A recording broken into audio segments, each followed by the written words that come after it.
तुध आगे अरदास हमारी, जियो पिंड सब तेरा। कहो नानक सब तेरी वडियाई, कोई नाम न जाने मेरा। सतनाम।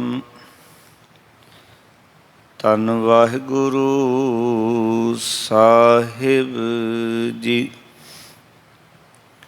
वडहंस महला तीजा। सुनियो कंत महलियो, फिर सेवियो शब्द विचार। अवगणवंती फिर ना जाने, मुट्ठी रोवै कंत विसार। सुनियो कंत महलियो, फिर सेवियो शब्द विचार। अवगणवंती फिर ना जाने, मुट्ठी रोवै कंत विसार।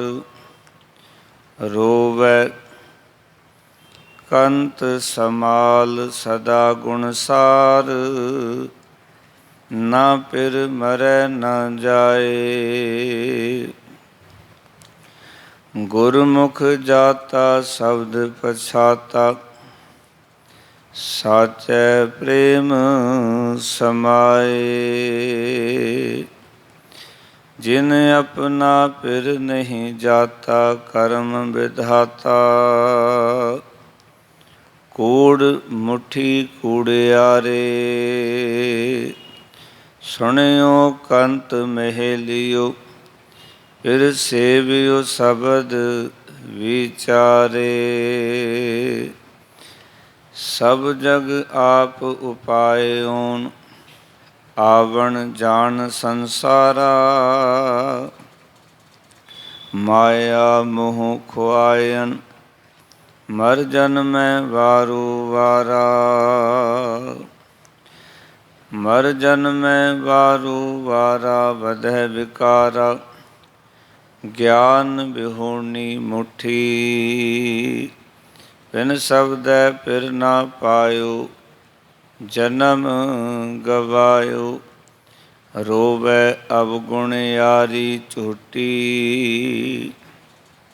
फिर जग जीवन किसनो रोइयै, रोवै कंत विसारे। सब जग आप उपायों, आवण जान संसारे। सो फिर साचा सद ही साचा है, ना ओह मरै न जाए। ओली फिरै तन इयाणियाँ, रंड बैठी दूजै पहाए।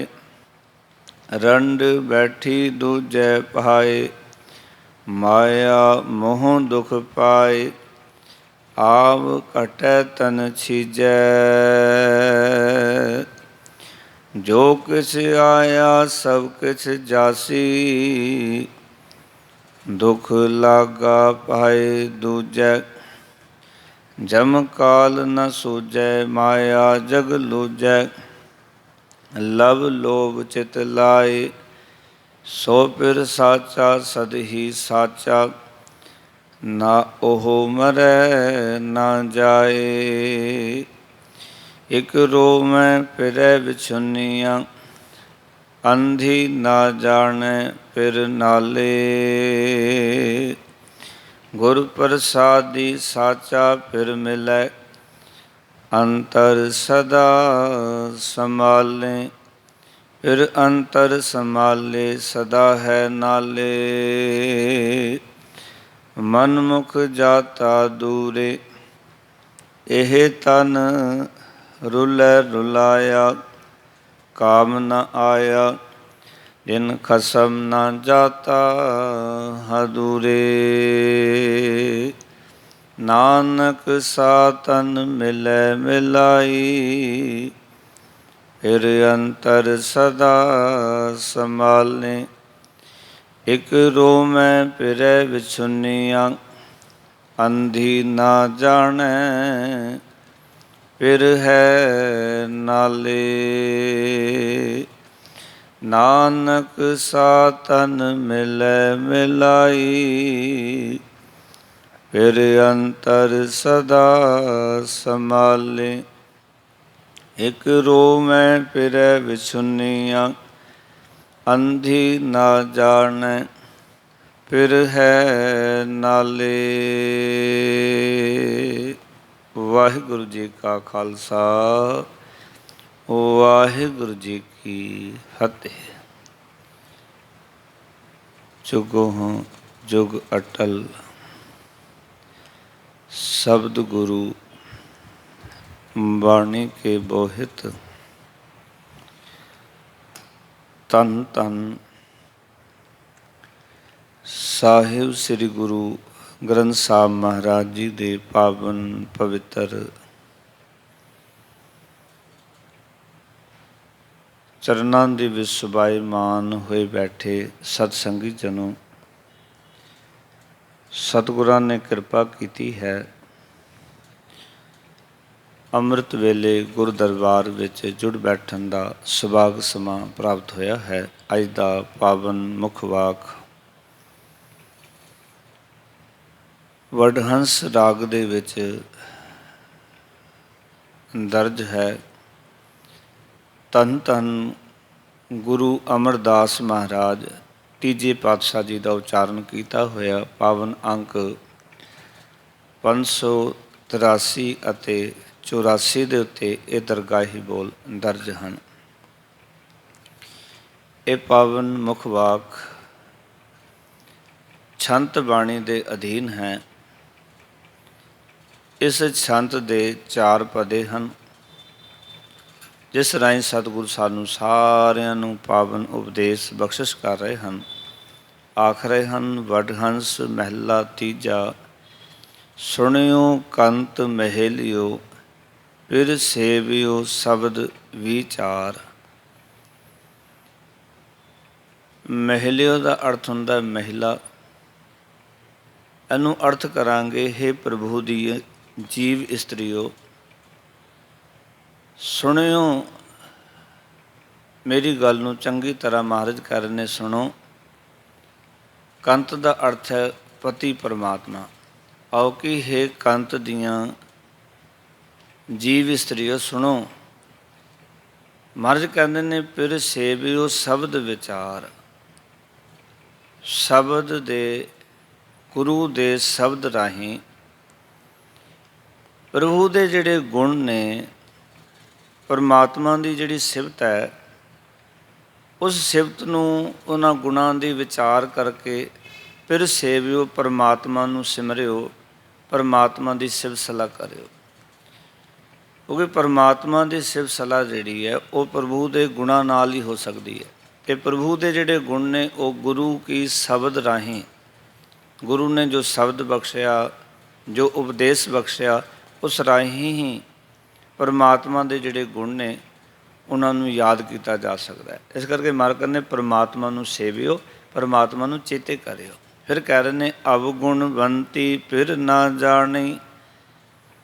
ਜਿਹੜੀ ਜੀਵ ਇਸਤਰੀ ਅਵਗੁਣਾਂ ਦੇ ਨਾਲ ਭਰੀ ਹੋਈ ਹੈ, ਉਹ ਪਤੀ ਪਰਮਾਤਮਾ ਨੂੰ ਨਹੀਂ ਜਾਣਦੀ। ਮੁੱਠੀ ਰੋਵੈ ਕੰਤ ਵਿਸਾਰ। ਖਸਮ ਪ੍ਰਭੂ ਨੂੰ, ਕੰਤ ਨੂੰ, ਆਪਣੇ ਖਸਮ ਨੂੰ ਵਿਸਾਰ ਕੇ, ਮੁੱਠੀ ਦਾ ਅਰਥ ਹੈ ਉਹ ਲੁੱਟੀ ਜਾਂਦੀ ਹੈ, ਰੋਵੈ ਦਾ ਅਰਥ ਹੈ ਦੁਖੀ ਹੁੰਦੀ ਹੈ। ਆਓ ਕਿ ਅਵਗੁਣਿਆਰੀ ਜਿਹੜੀ ਜੀਵ ਇਸਤਰੀ ਹੈ, ਪਤੀ ਪਰਮਾਤਮਾ ਕੰਤ ਨੂੰ ਵਿਸਾਰ ਕੇ ਉਹ ਲੁੱਟੀ ਜਾਂਦੀ ਹੈ, ਉਹਦੇ ਆਤਮਿਕ ਗੁਣ ਲੁੱਟੇ ਜਾਂਦੇ ਹਨ। ਅਤੇ ਰੋਵੈ ਦਾ ਅਰਥ ਉਹ ਦੁਖੀ ਹੁੰਦੀ ਹੈ।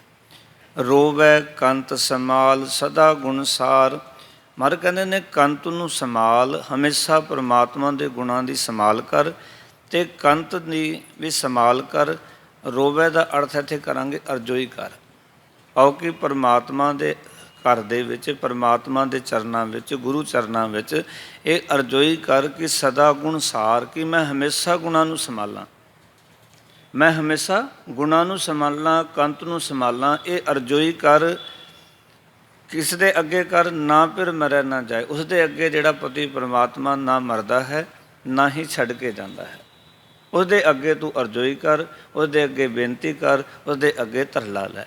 ਫਿਰ ਮਾਰ ਕਹਿੰਦੇ ਨੇ ਗੁਰਮੁਖ ਜਾਤਾ ਸ਼ਬਦ ਪਛਾਤਾ, ਸਾਚੈ ਪ੍ਰੇਮ ਸਮਾਏ। ਗੁਰੂ ਦੇ ਸਨਮੁਖ ਰਹਿਣ ਵਾਲਿਆਂ ਨੇ ਪਰਮਾਤਮਾ ਨੂੰ ਜਾਣ ਲਿਆ ਹੈ, ਸ਼ਬਦ ਦੇ ਰਾਹੀਂ ਪਰਮਾਤਮਾ ਨੂੰ ਪਹਿਚਾਣ ਲਿਆ ਹੈ। ਸਾਚੈ ਪ੍ਰੇਮ ਸਮਾਏ, ਉਹ ਜੀਵ ਇਸਤਰੀ ਸੱਚੇ ਪ੍ਰੇਮ ਦੇ ਵਿੱਚ ਸਦਾ ਸਿਰ ਪਰਮਾਤਮਾ ਦੇ ਪ੍ਰੇਮ ਦੇ ਵਿੱਚ ਸਮਾ ਗਈ ਹੈ, ਲੀਨ ਹੋ ਗਈ ਹੈ। ਪਾਓ ਕਿ ਪਰਮਾਤਮਾ ਦੇ ਨਾਲ ਉਸ ਦੀ ਲੀਨਤਾ ਬਣ ਗਈ ਹੈ, ਵਾਹਿਗੁਰੂ ਦੇ ਨਾਲ ਸਾਂਝ ਬਣ ਗਈ ਹੈ। ਮਾਰ ਕਹਿੰਦੇ ਜਿਨ ਆਪਣਾ ਪਿਰ ਨਹੀਂ ਜਾਤਾ ਕਰਮ ਵਿਧਾਤਾ। ਜਿਸ ਜੀਵ ਇਸਤਰੀ ਨੇ ਆਪਣੇ ਪਤੀ ਪਰਮਾਤਮਾ ਨੂੰ ਨਹੀਂ ਜਾਣਿਆ, ਜਿਹੜਾ ਪਤੀ ਪਰਮਾਤਮਾ ਕਰਮ ਵਿਧਾਤਾ ਹੈ, ਸਾਨੂੰ ਕਰਮਾਂ ਦੇ ਅਨੁਸਾਰ ਜੀਵਨ ਦਿੰਦਾ ਹੈ। ਕਰਮ ਦਾ ਅਰਥ ਹੈ ਸਾਡੇ ਕੀਤੇ ਹੋਏ ਕਰਮ, ਵਿਧਾਤਾ ਦਾ ਅਰਥ ਹੈ ਜੀਵਨ ਦੇਣ ਵਾਲਾ।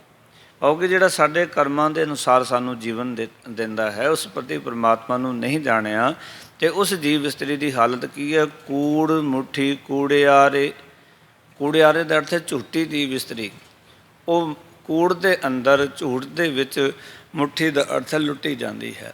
ਪਾਓ ਕਿ ਉਹ ਝੂਠ ਨਾਲ ਸੰਬੰਧ ਬਣਾ ਲੈਂਦੀ ਹੈ, ਨਾਸਵੰਤ ਪਦਾਰਥਾਂ ਨਾਲ ਸੰਬੰਧ ਬਣਾ ਲੈਂਦੀ ਹੈ ਅਤੇ ਉਹ ਇੱਕ ਦਿਨ ਲੁੱਟੀ ਜਾਂਦੀ, ਉਹਦੇ ਆਤਮਿਕ ਗੁਣ ਜਿਹੜੇ ਨੇ ਉਹ ਲੁੱਟੇ ਜਾਂਦੇ ਹਨ।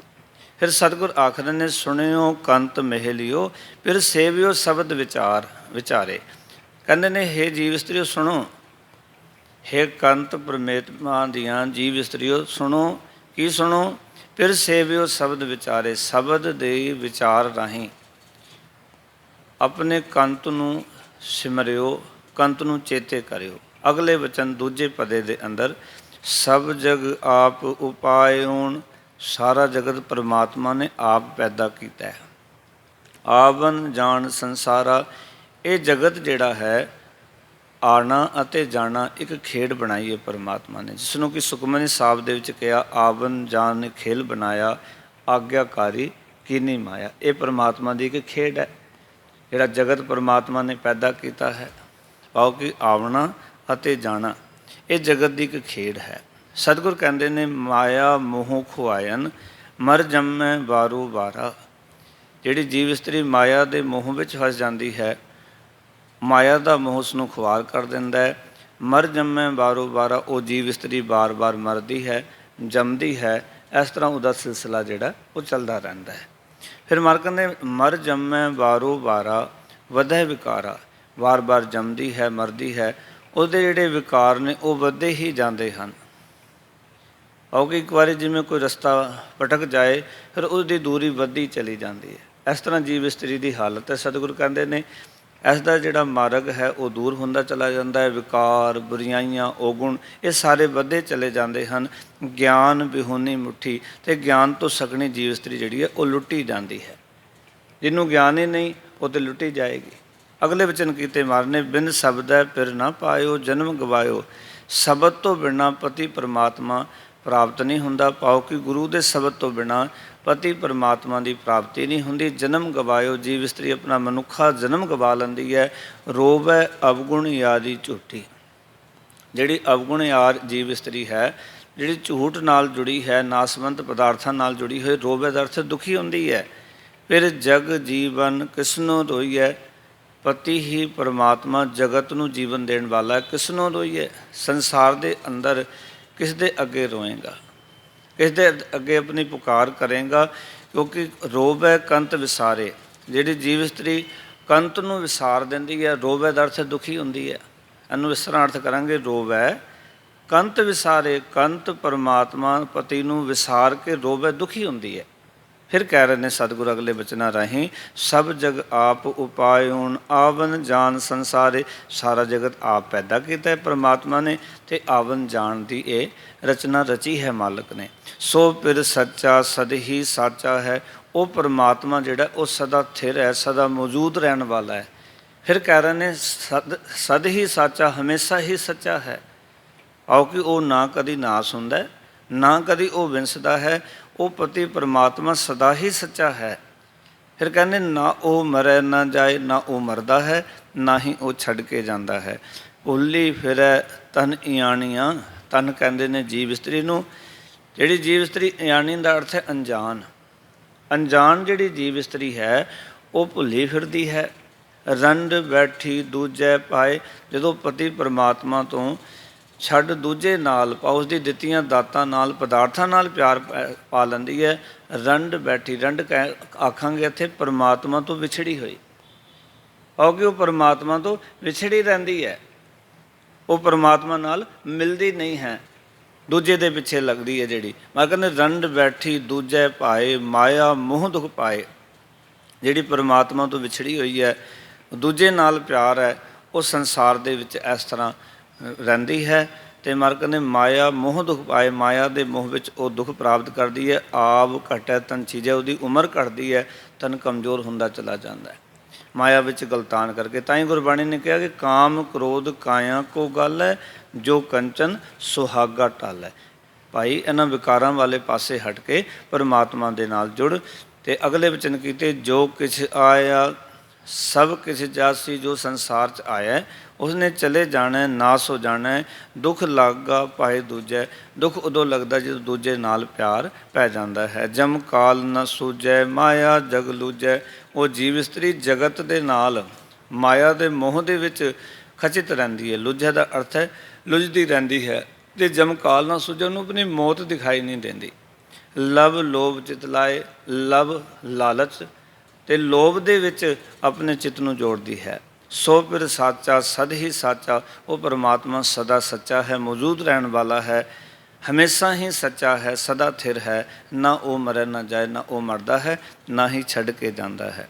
ਅਗਲੇ ਵਚਨ ਕੀਤੇ ਤੀਜੇ ਪਦੇ ਰਾਹੀਂ ਸਤਿਗੁਰ ਨੇ ਇੱਕ ਰੋਮੈ ਫਿਰੈ ਵਿਛੁੰਨੀਆਂ, ਇੱਕ ਦੇ ਕੱਕੇ ਨੂੰ ਇੱਥੇ ਸਿਆਰੀ। ਇੱਕ ਦਾ ਅਰਥ ਹੈ ਕਈ ਜੀਵ ਇਸਤਰੀਆਂ ਪਤੀ ਪਰਮਾਤਮਾ ਤੋਂ ਵਿਛੜ ਕੇ ਰੋਂਦੀਆਂ ਹਨ, ਬਹੁਤ ਦੁਖੀ ਹੁੰਦੀਆਂ ਹਨ।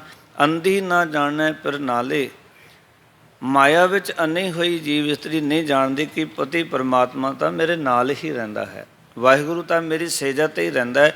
ਉਹ ਨਹੀਂ ਜਾਣਦੀਆਂ। ਸਤਿਗੁਰ ਅਗਲੇ ਵਚਨ ਕਰਦੇ ਨੇ ਗੁਰ ਪ੍ਰਸਾਦੀ ਸਾਚਾ ਫਿਰ ਮਿਲੈ, ਗੁਰੂ ਦੀ ਕਿਰਪਾ ਰਾਹੀਂ ਜਿਨ੍ਹਾਂ ਨੂੰ ਸਦਾ ਸਥਿਰ ਰਹਿਣ ਵਾਲਾ ਪਤੀ ਪਰਮਾਤਮਾ ਖਸਮ ਵਾਹਿਗੁਰੂ ਮਿਲ ਜਾਂਦਾ ਹੈ। ਅੰਤਰ ਸਦਾ ਸੰਭਾਲੇ, ਉਹ ਜੀਵ ਇਸਤਰੀਆਂ ਆਪਣੇ ਅੰਦਰ ਉਸ ਪਰਮਾਤਮਾ ਨੂੰ ਸੰਭਾਲਦੀਆਂ ਹਨ ਔਰ ਯਾਦ ਕਰਦੀਆਂ ਹਨ।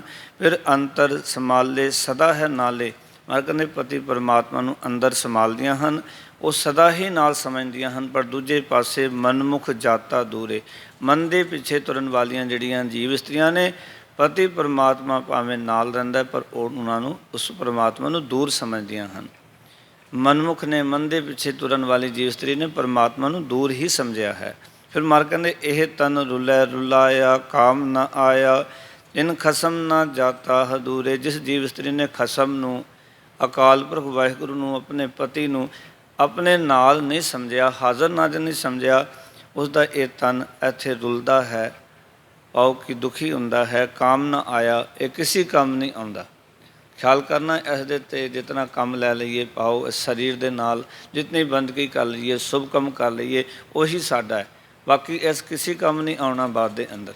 ਇਸ ਕਰਕੇ ਮਰ ਕਹਿੰਦੇ ਇਸ ਨੇ ਕਿਸੇ ਕੰਮ ਨਹੀਂ ਆਉਣਾ ਭਾਈ, ਰੱਬ ਦੀ ਬੰਦਗੀ ਕਰ। ਅਤੇ ਲਾਸਟ ਪੰਕਤੀਆਂ ਵਿੱਚ ਗੁਰਦੇਵ ਪਿਤਾ ਆਖ ਰਹੇ ਨੇ ਨਾਨਕ ਸਾਤਨ ਮਿਲੈ ਮਿਲਾਈ, ਫਿਰ ਅੰਤਰ ਸਦਾ ਸੰਭਾਲੇ। ਹੈ ਨਾਨਕ, ਉਹ ਜੀਵ ਇਸਤਰੀ ਜਿਹੜੀ ਹੈ ਗੁਰੂ ਦੀ ਮਿਲਾਈ ਹੋਈ ਉਸ ਪਰਮਾਤਮਾ ਨਾਲ ਮਿਲੀ ਰਹਿੰਦੀ ਹੈ। ਫਿਰ ਅੰਤਰ ਸਦਾ ਸੰਭਾਲੇ, ਪਤੀ ਪਰਮਾਤਮਾ ਨੂੰ ਆਪਣੇ ਹਿਰਦੇ ਵਿੱਚ ਸੰਭਾਲਦੀ ਹੈ। ਅਤੇ ਦੂਜੇ ਪਾਸੇ ਹਾਲਤ ਉਹਨਾਂ ਦੀ ਦੱਸੀ ਹੈ, ਇੱਕ ਰੋਮੈ ਫਿਰੈ ਵਿਛੁੰਨੀਆਂ, ਅੰਧੀ ਨਾ ਜਾਣੈ ਫਿਰ ਹੈ ਨਾਲੇ। ਇੱਕ ਦਾ ਅਰਥ ਹੈ ਕਈ ਜੀਵ ਇਸਤਰੀਆਂ ਪਤੀ ਪਰਮਾਤਮਾ ਤੋਂ ਵਿਛੜ ਕੇ, ਰੋਮੈ ਦਾ ਅਰਥ ਹੈ ਦੁਖੀ ਹੁੰਦੀਆਂ ਹਨ। ਅੰਧੀ ਨਾ ਜਾਣੈ ਫਿਰ ਹੈ ਨਾਲੇ, ਮਾਇਆ ਵਿੱਚ ਅੰਨੀਆਂ ਹੋਈਆਂ ਉਹ ਜੀਵ ਇਸਤਰੀਆਂ ਇਹ ਨਹੀਂ ਜਾਣਦੀਆਂ ਕਿ ਪਤੀ ਪਰਮਾਤਮਾ ਤਾਂ ਮੇਰੇ ਨਾਲ ਰਹਿੰਦਾ ਹੈ, ਮੇਰੀ ਹਿਰਦਾ ਰੂਪੀ ਸੇਜਾ 'ਤੇ ਰਹਿੰਦਾ ਹੈ, ਉਹ ਇਸ ਗੱਲ ਨੂੰ ਨਹੀਂ ਜਾਣਦੀਆਂ। ਇਸ ਤਰ੍ਹਾਂ ਗੁਰੂ ਸਾਹਿਬ ਜੀ ਨੇ ਅੱਜ ਦੇ ਪਾਵਨ ਮੁਖ ਵਾਕ ਦੇ ਰਾਹੀਂ, ਇਹ ਛੰਤ ਦੇ ਅਧੀਨ ਮੁਖ ਵਾਕ ਹੈ, 4 ਪਦੇ ਸਨ ਜਿਨ੍ਹਾਂ ਰਾਹੀਂ ਸਾਨੂੰ ਸਮਝਾਇਆ ਹੈ ਕਿ ਜਿਹੜੀ ਜੀਵ ਇਸਤਰੀ ਮਾਇਆ ਵਿੱਚ ਮੱਤੀ ਰਹੇਗੀ ਉਹ ਖਸਮ ਨੂੰ ਨਹੀਂ ਜਾਣੇਗੀ, ਉਹ ਹਮੇਸ਼ਾ ਹੀ ਦੁਖੀ ਰਹੇਗੀ। ਪਰ ਜਿਸ ਨੇ ਆਪਣੇ ਜੀਵਨ ਦੇ ਅੰਦਰ ਪਤੀ ਪਰਮਾਤਮਾ ਨਾਲ ਸਾਂਝ ਬਣਾ ਲਈ ਹੈ, ਸੱਚਾ ਸੁਖ ਉਸ ਜੀਵ ਆਤਮਾ ਨੂੰ ਪ੍ਰਾਪਤ ਹੁੰਦਾ ਹੈ। ਇਹ ਮੁੱਖ ਵਾਕ ਦੇ ਰਾਹੀਂ ਸਾਡੇ ਉੱਤੇ ਕਿਰਪਾ ਕੀਤੀ। ਇਤਨੇ ਵਚਨ ਪ੍ਰਵਾਨ। ਅਗਲੀ ਬਾਣੀ ਆਓ ਕੁਚਜੀ ਨਾਲ ਜੁੜਾਂਗੇ। ਫਤਿਹ ਦੀ ਸਾਂਝ ਕਰੋ। ਆਖੋ ਜੀ ਵਾਹਿਗੁਰੂ ਜੀ ਕਾ ਖਾਲਸਾ, ਵਾਹਿਗੁਰੂ ਜੀ ਕੀ ਫਤਿਹ।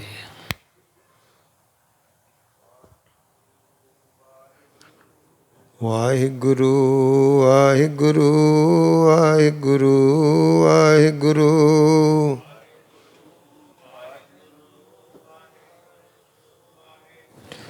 ਵਾਹਿਗੁਰੂ ਵਾਹਿਗੁਰੂ ਵਾਹਿਗੁਰੂ ਵਾਹਿਗੁਰੂ।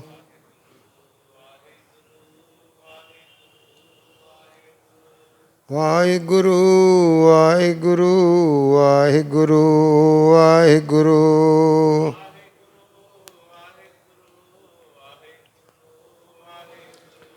ਵਾਹਿਗੁਰੂ ਵਾਹਿਗੁਰੂ ਵਾਹਿਗੁਰੂ ਵਾਹਿਗੁਰੂ।